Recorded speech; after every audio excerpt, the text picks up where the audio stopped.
Have you ever been told that to be successful, you've got to be an early riser? You know, that the really productive people are up and at 'em before the sun? It's this powerful image, right? It's just so ingrained in our culture. But what if that's only half the story? What if some of the most brilliant minds out there actually do their best work long after everyone else has gone to bed? Yeah, we've all heard it a million times. I swear, this one phrase has probably caused more guilt for night owls than pretty much anything else. It makes it sound like if you're not a morning person, you're lazy, or you're just not going to make it.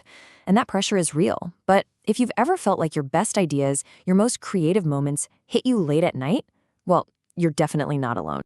And this is where the story gets really interesting.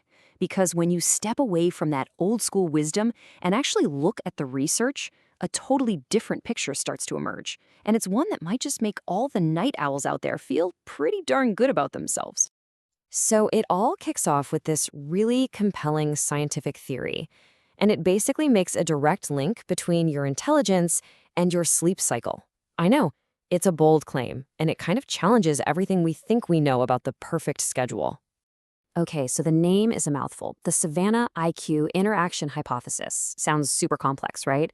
But the core idea is actually pretty simple. The theory basically argues that being smart isn't just about solving puzzles. It's about being better at adapting to and even preferring new ways of living, things our ancient ancestors would never have even dreamed of. And this really breaks it down perfectly. You know, for our ancestors, life was dictated by the sun. You woke up at dawn and you went to sleep when it got dark. Because, well, the night was full of things that could eat you. That was the norm. But now, we stay up late. We use artificial light to work, to create, to think. That is what scientists call an evolutionarily novel behavior. And the hypothesis says that smarter people are just more drawn to doing things this new way. So, if intelligent people are naturally drawn to the nighttime, what's the big deal? What is it about the night that's so appealing? Well, it's not just about staying awake later. It's about the unique environment the night creates, an ideal playground for the brain. A whole bunch of psychological studies point to this fascinating link. Really intelligent minds often need more solitude. And look, this isn't about being antisocial. It's about needing that quiet, uninterrupted space to process complex ideas, to connect the dots, to just think. And in our crazy, hyper-connected world, when can you actually find that kind of peace and quiet? I mean, just think about your average day. It's a nonstop barrage of stuff, what some psychologists call sensory load. Your phone is buzzing, emails are pouring in, you've got meetings, social media is screaming for your attention. Your focus is just shattered into 1,000 tiny pieces. Trying to do deep, focused work in that kind of environment, it's next to impossible. And then, the night comes. The emails stop, the notifications go silent. The world finally shuts up. This isn't just about a lack of noise. It's a profound lack of demands on your attention. For the first time all day, your brain is actually free from that constant bombardment.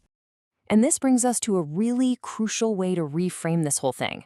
If you're a night owl, you've probably been made to feel like your schedule is a bug, a flaw in your system. But from this scientific perspective, it's absolutely a feature.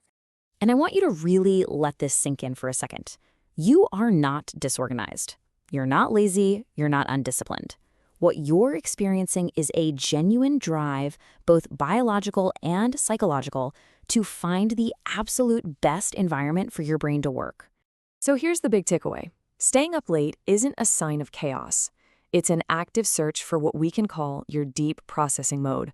It's your brain, whether you realize it or not, seeking out the one time of day where it can finally drop its guard, operate without a million interruptions, and really engage with ideas on the deepest level possible. The process is actually simple, but it is so powerful.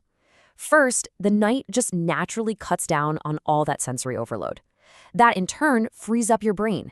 It no longer has to be a switchboard operator constantly redirecting your attention. And only then can it truly engage deeply, building new connections and finding creative solutions in that beautiful silence. So we kind of come full circle. While our whole 9-to-5 world is built to reward the early bird, there's this really compelling scientific perspective that suggests the night owl might be playing a totally different game, a smarter, more strategic one that favors deep thought and creative problem solving. Now, the point of all this isn't to say one schedule is better than another. It's really about understanding your own rhythm. Instead of fighting against your natural tendencies, the real question you should be asking yourself is this: When are you able to find that silence? When does your brain truly come alive? Because figuring that out, that's the real key to unlocking your own personal deep processing mode.